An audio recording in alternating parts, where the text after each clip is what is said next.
जाऊ पुढे. हे सगळं करत असताना 3 गोष्टी लागतात किंवा 4 गोष्टी लागतात. ह्याला आम्ही रिसोर्स मॅनेजमेंट बोलतो. धंदा मोठा करायचा असेल तर 4 एम लागतात. पहिले तर 3 लागतात, मॅन, मटेरियल आणि मशीन. आणि हे तिन्ही आपल्या बरोबर ठेवायला आपल्याला काय लागतं? खूप सारखा पैसा. धंदा मोठा करतो सर, एक काम करा तुम्ही 100 कोटी द्या, मग मी मोठा करून दाखवतो, असं असते काय? मग मी 1000 कोटीचा करून दाखवतो, तुम्ही मला 100 कोटी द्या.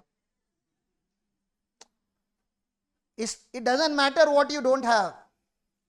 माझ्याकडे हे आलं की मी हे करून दाखवतो. हे जर तर त्या गोष्टी नको, माझ्याकडे ह्या मोमेंटला हे अवेलेबल आहे आणि ह्याच्यामध्ये हे पॉसिबल आहे. सद्गुरू बोलतात what you can not do, if you don't do what you can not do, that's fine. तुम्ही जे करू शकत नाही आणि ते तुम्ही नाही केलात, काही प्रॉब्लेम नाही, तुम्ही ते करू शकत नव्हता. But if you can do and if you don't do, that's a very big problem. आपण दिवसातले 12 ते 15 तास काम करू शकतो, जर नाही केला तर हा प्रॉब्लेम. प्लीज फोकस, तुमचा फोकस क्लिअर असायला पाहिजे. आपल्याकडे अवेलेबल रिसोर्सेस मध्ये आपण काय काय करू शकतो. सर एक मोठा बिझनेसची जागा झाली असते ना, एक 10,000 स्क्वेअर फीटचा गाळा झाला असता ना, मजा आले. नाही, आता कितीच आहे? 240 square feet. Great. What you can do in 240 square feet, that is important. शेतकरी बनायला शेतजमीन असणं गरजेचं नाहीये. दुसऱ्याची जमीन भाड्यावरती घेऊन करू शकतो. सर भाडे द्यायला पैसे नाहीये, ठीक आहे, त्याला सांगायचं पीक आलं की अर्ध पीक घेऊन जा.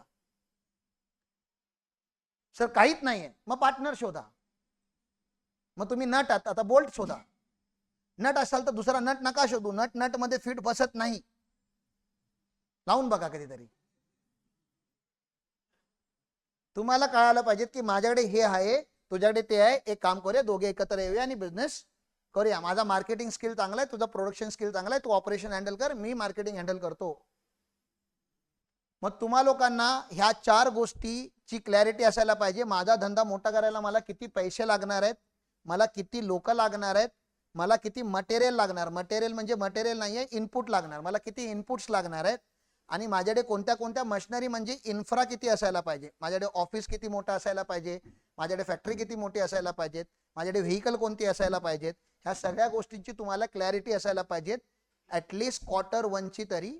आणि तशी असेल तर मग फायनान्शियल इयर 26-27ची ह्या वर्षभरामध्ये तुम्ही किती इन्फ्रा डेव्हलप करणार आहात. मग सर म्हणून 1 एप्रिलला का सेशन घेत नाहीये, 31 मार्चच्या अगोदर का घेतोय? आता पुढचे 10-12 दिवस तुम्ही काय करणार आहात? तुम्ही ज्या स्केलला काम करायला जाणार आहात त्याची काय करायची, प्लॅनिंग करायची. कुठे तुम्हाला सगळे 1 एप्रिललाच पाहिजेत, काही गोष्टी 1 एप्रिलला पाहिजे, काही गोष्टी 15 एप्रिलला पाहिजे, काही गोष्टी 25 एप्रिलला पाहिजे. टाइमलाईन फिक्स करा ना. मला एम्प्लॉई कसे वाढवायचे, पहिले 2, मग नंतर 4, मग नंतर 8.